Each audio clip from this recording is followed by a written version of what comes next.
Alright guys, decided to start out my latest overview with the video, considering Macro actually has a video as opposed to Derail, who just gets the basic Founders overview.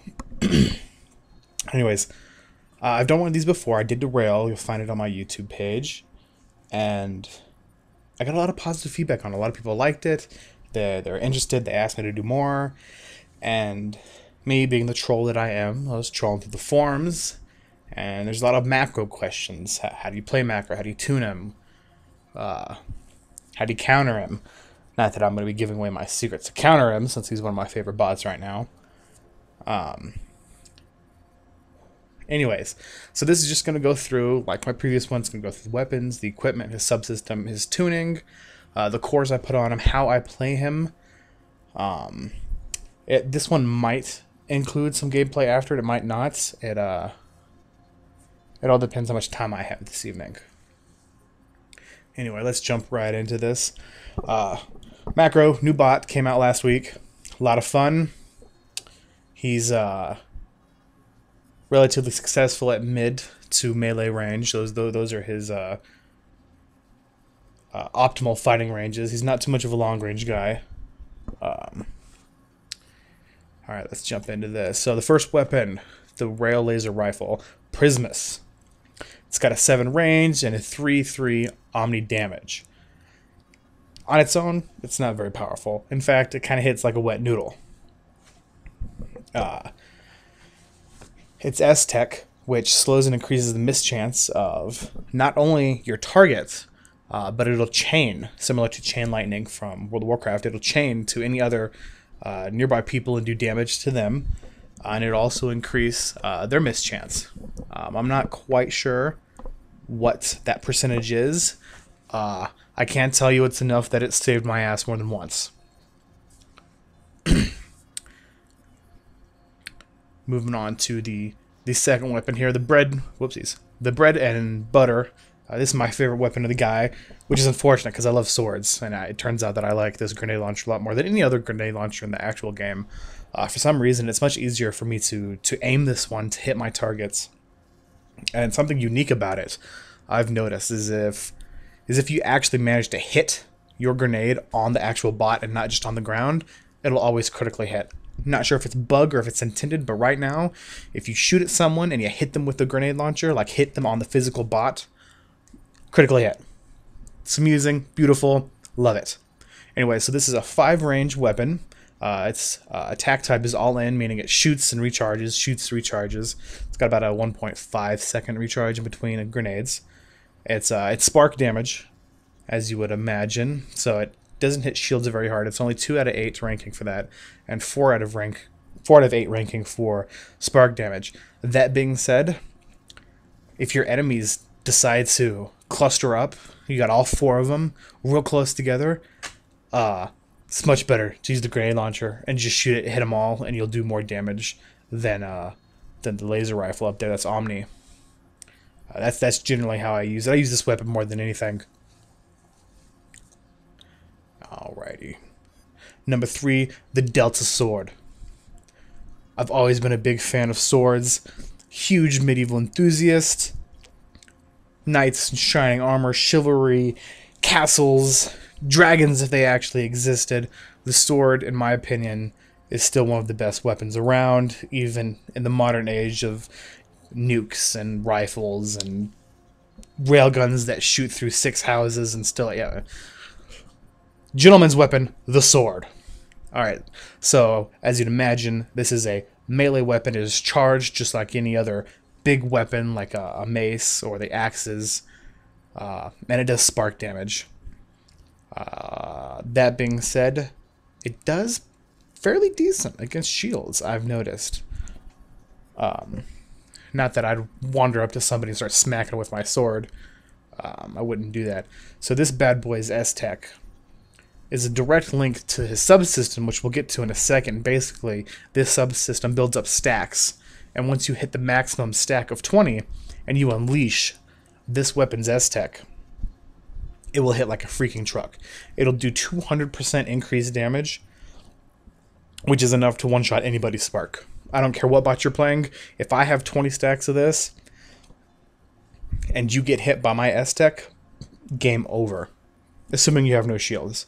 If it hits shields, it's the 200% does make it rough, but it won't be a one-shot, unfortunately. Alrighty, moving on down to our first equipment, the Ionic Scrambler. I know I said earlier that the laser rifle was pretty shitty, and in terms of sustained damage, there's an exception. Surprise, surprise. Which links back into 5. So we'll get to that in just a second. The Ionic Scrambler, what it does is it throws down this dusty area. You got a green circle around it. And what it does is ranged attacks have a 40% chance to miss against anybody in the field. If your enemy is standing within the field, not sure if intentional or not, that miss chance increases to 90%. Firebreaker, fighting him earlier, he decided to stand inside of this dust cloud, and he missed. Like, he couldn't hit me to save his life, and I ended up pulling ahead because of this. Now, my favorite equipment on almost any bot now has got to be number 5, the Atmospheric Optimizer. Now, what this does is it increases your damage done to shields. Only shields. This does not affect spark damage at all. So it's only for against targets that have shields. So on its own, it increases damage to shields by 50%. However, if Macro is standing inside of the Ionic Scrambler, or down here his Camouflage Shield, that 50% is increased to 150%. That makes the laser rifle hit like a freaking truck for 6 seconds, which is the duration of this ability, with a astonishing cooldown of only 15 seconds. That gives you almost a 50% uptime on this ability. It's amazing for stripping somebody's shields, especially Firebreaker, who relies on his shields to cloak. That being said, to use this ability the most optimal way is you stagger your 4 and 5 equipment. You don't drop them at the same time. Now, mind you, this is assuming for solo play, and you're not having to support your teammates, which will throw off any staggering. Alright, down here to the Camouflage Shield, cause of much controversy on the forums right now. Everybody's bitching about it when there's more than one macro. What you do, you throw down, use this ability, and it creates this large dome structure that cloaks any ally standing within it. They cannot be seen. An added bonus, inside, at least while Macro stands inside of this, the buff, or rather defense buff, he gains from the retaliation subsystem, which we'll get to in just a second, is doubled. Means he takes twice as less damage, which is amazing if you're about to get your ass handed to you. Unfortunately, this does have a very lengthy cooldown. It's got a 50-second cooldown. Justified. That's all I gotta say. The only counter anybody has to this is either to walk inside of this dome and face you head-on in melee range, where where Macro is the strongest, assuming you have no shields. Is to start lobbing AoEs in there. Flatlines grenade launcher, Flatlines giant AoE shit that I don't know what it is because I hate Flatline personally. And I think even miniguns are able to just spray, mind you, just spray into it and they'll still be able to nab you. That's the only counters to it. Alright, down to the subsystem. Amazing subsystem. Love it, love it, love it. What it does is it buffs, or builds up a buff called Memory Edge. Now this can't be, there's nothing that strips morale in the game currently, so he can never lose this buff, assuming you you don't use your Delta Sword S-Tech. That will consume your buffs, and you'll have to start over from 1. Now, every time he is attacked, either from a dot or a regular attack, he'll build a stack. Each stack reduces incoming damage by 0.75%. This, again, is doubled if you're standing inside of the camouflage shield. What that means is that 20 stacks, you're taking 15% less damage. If you're inside that camouflage shield, you're taking 30% less damage. That is huge. Huge. Alright. So we've gone all over the basics of the weapons, the equipment, the subsystem. Let's move on over to his vehicle form, which is, you know what? I'm not even sure what that looks like, or real world equivalent. I will tell you, though, that it's badass. I love it. Now, my only drawback to Macro is his vehicle weapon. They're dumbfire missiles. Basically means he's got 5 shots, and all it does is launch a missile that goes straight. I mean, it'll go up and down with the terrain, kind of. But it misses more than it hits, unfortunately. So I wouldn't rely on being able to chase somebody down effectively, unless you have really, really amazing aim with these things and can anticipate an enemy's movement.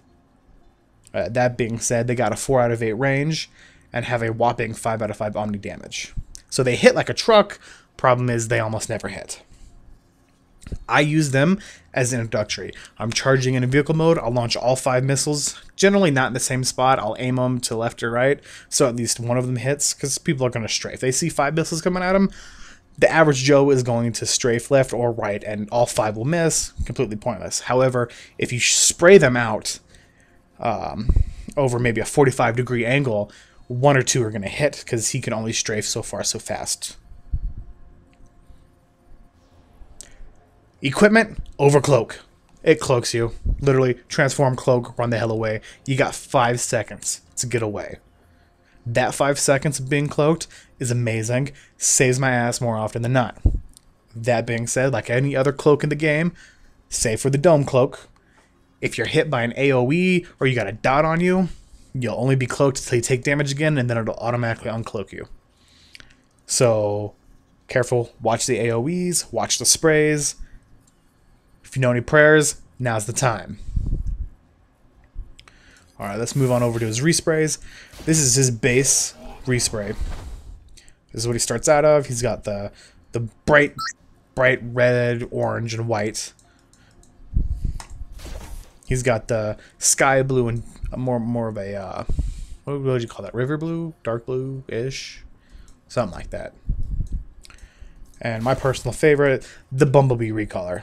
I'm sorry, with this orange, with the way his model looks, he looks just like Bumblebee. Now I just need to transform into Camaro and we'll call it good. Alright, let's move on over to his tuning. Alright, let's start with power cores today. First one, I put it on all my bots, damage refueler. Every time you take damage, you build up your S-Tech by 2.6. Again, I'm not sure what full number is, what the one is. All I know is I build up my S-Tech faster the more damage I take. Now Macro, he's got some long cooldowns. His Ionic Scrambler's got a 35-second, and that Dome, which will save a group, I kid you not, 50-second cooldown, takes forever. However, I get a lot of killing blows on this guy. I'm throwing this bad boy on him. 50% reduction to that Dome, 25-second domes. They're amazing, glorious, and it really ticks off the enemy. Now this is something new for me. Normally I wouldn't bother throwing this on any of my bots. However, because of, intended or not, the grenade launcher, which I use the most, at 20% damage on a spark hit that I critically hit, my grenade launcher can hit from anywhere from 100 to 250. That's some pretty decent repairs on a guy that doesn't have any self-repairing, which is very painful. My God, don't mind. Did this kid gets his ass kicked? All right, going down to I'm not quite sure what I'll put for 35 and 50. I might throw in the laser fixer just because of his lack of self heals. And for the last one, not entirely sure. However, being a suppressor, he gets 2 of each. So I've already maxed out my utility. I can throw in 2 offensive, 1 defensive.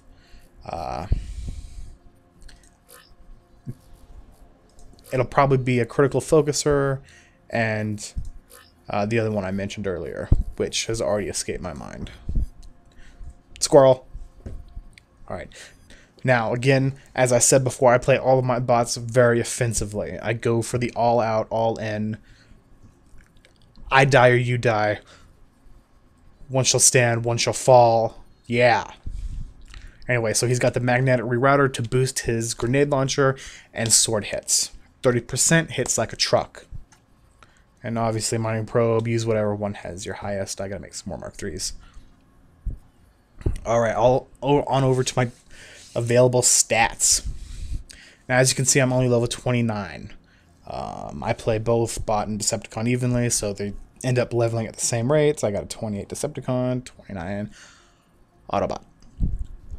So what I did, again, very offensively in the way I'm playing this right now. 15 out of 20 spark. Increases my spark damage 37.5%. Grenade launcher hits like a truck. Sword hits like a truck. It's great. It's amazing, especially in team play where I know I have teammates who can strip shields for me.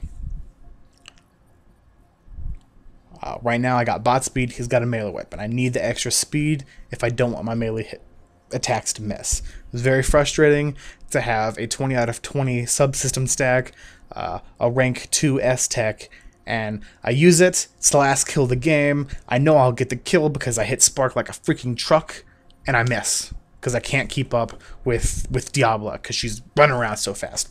Or, you know what I'm saying. I gotta be able to hit those hits when I need them. And my last 8 points, I moved into resistance. Again, I play him very offensively, but I use him as a tank. Which is a little off, now that I really think about it.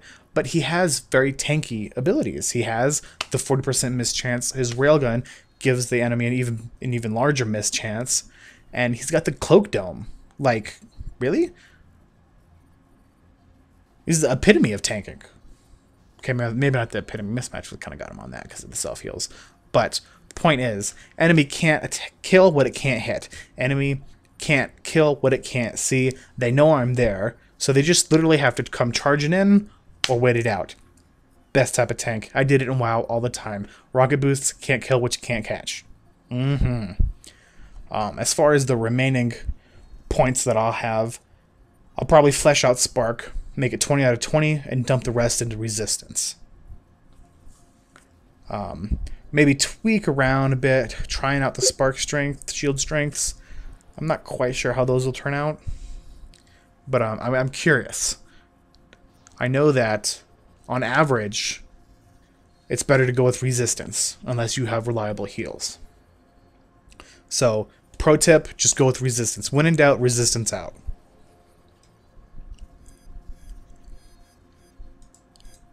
And that pretty much does it for the overview of this guy. That was really quick. I wasn't expecting it to go that fast. Usually it takes... The last one took me 20 minutes to do. But yeah, no. This guy is amazing in a group setting, especially a pre-made. One thing I don't think I covered was the Haze grenade launcher. At least it's S-Tech. And most grenade launchers, it's just an immobilization. This bad boy throws a painful dot on whatever it hits. Perfect to use when your enemies are clustered up. Even though it's spark damage, it still hits hard. I'll be linking at this point some of my videos of my macro coverage, and I don't think those focused as much on the grenade launcher as that kind of evolved over time. But I'll definitely be recording something new, and I'll be sure to upload it. You got any questions, leave them in the comment section, send me a message, talk to me in game. And that pretty much wraps up this overview of our newest Autobot here. So I hope you enjoyed. Don't forget to subscribe, share it with your friends, share it with people that are asking questions and in chat on the forums. This will be posted under the macro discussion forum. There's also another thread that was asking about it that I will post it in. Anyways, hope you guys enjoyed. I'll see you all in game.